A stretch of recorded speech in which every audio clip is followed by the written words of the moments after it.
अस्सलाम वालेकुम दोस्तों, निज़ामुद्दीन जक्सी इन वक्त मौजूद आहियां अलीपुर रेगुलेटर ते Alipur cross regulator hydraulic data असां सां गॾु मौजूद आहे मोहम्मद शफ़ी मला ऐं तव्हांखे पाणी जो गेज ॿुधाईंदासीं ऐं तव्हांखे हीअ अलीपुर रेगुलेटर जेको आहे पाणी वहे पियो 2015 में ही नओं ठहियो हो ऐं हिन में केतिरो पाणी आहे छा आहे असीं कुझु मोहम्मद शफ़ी खां पुछंदासीं।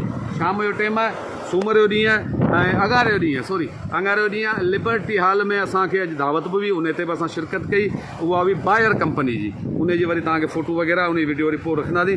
अलीपुर ते साईं असांखे अचनि त तव्हां छा था करणु चाहियो? महिरबानी या भली का महिरबानी। हा, हाणे उन खां पोइ कीअं आहे पाणी जो हालात? असीं तलार में रड़ियूं पिया ॿुधूं, टंडे बागे में पानी खोट 2 ॾींहं थिया आहिनि, पाणी कुझु मेंटेन थियो आहे, पर अञा 2 फुट मुनो फुट पाणी घटि आहे। हिते पाणी हिन वक़्तु आहे 11/6, डाउन स्ट्रीम आहे 15/5, डाउन स्ट्रीम आहे 15/5, अप स्ट्रीम आहे 11/6। अप माना मथे, डाउन माना हेठि जेको वञे पियो।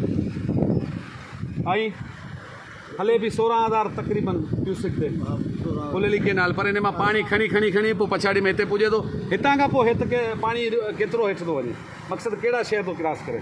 हितां साईं ॾंदो क्रॉस कंदो, तलार क्रॉस कंदो ऐं पोइ हिकिड़ो बदीन 5 माइल ॿियो यानी मीरवा हिन मां निकिरंदो, नसीर हिन मां निकिरंदो, माणक हिन मां निकिरंदो। हितां खां पोइ हिन खां मथां सुल्तानी निकिरी वियो, इमावा जुनूबी निकिरी वियो, 13 मथे निकिरी आला। हेठि घणा वाह हूंदा अंदाज़ो?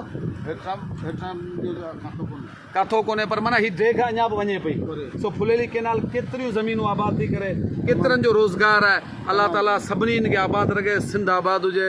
निज़ामुद्दीन जक्सी हाणे पवंदासीं मोहम्मद शफ़ी मला जी चांहि। कैमरामैन हसनैन अली मेमन सां गॾु अलीपुर रेगुलेटर। ख़ुदा हाफ़िज़। उन खां बाद में हसनैन अली मेमन जेको आहे फुलेली केनाल ते घुमे पियो फिरे पियो ऐं उहो घुमी फिरी वेंदो। पोइ वरी हलूं था फुलेली केनाल खां पोइ चैनल वाह ते। हीअ तव्हां ॾिसो पिया साम्हूं जेको अचे पियो, हीअ अकरम वाह आहे। शाम जो टाइम आहे, आईफोन मूंखे विसरी वियो।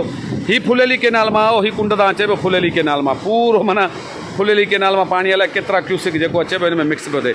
हीअ अकरम वाह उर्फ़ चैनल वञे भॻो, ठीकु आहे। केतिरा क्यूसिक चोरी थींदो हूंदो अंदाज़ो फुलेली केनाल मां? 1200 क्यूसिक हर रोज़ हले ई हले पियो।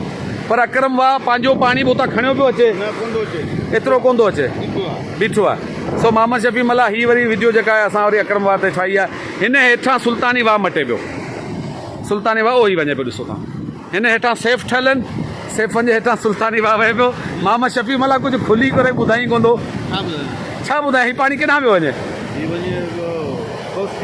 खोस्की, शादीलाज, निद्दो, पोइ न्यारी फार्म, पोइ जंजुआ फार्म, बहरहाल जेॾां बि वञे पियो सिंध आबाद हुजे, पर पाणी अचे पियो। हीअ फुलेली जी जेका सॉरी चैनल जी जेका मोरी आहे पुराणी आहे, नई वरी उहा ठही वई आहे, ठीकु आहे। पोइ बि माण्हू त मचींदा, अलाह साईं ख़ैरु करे, महिरबानी। ख़ासि करे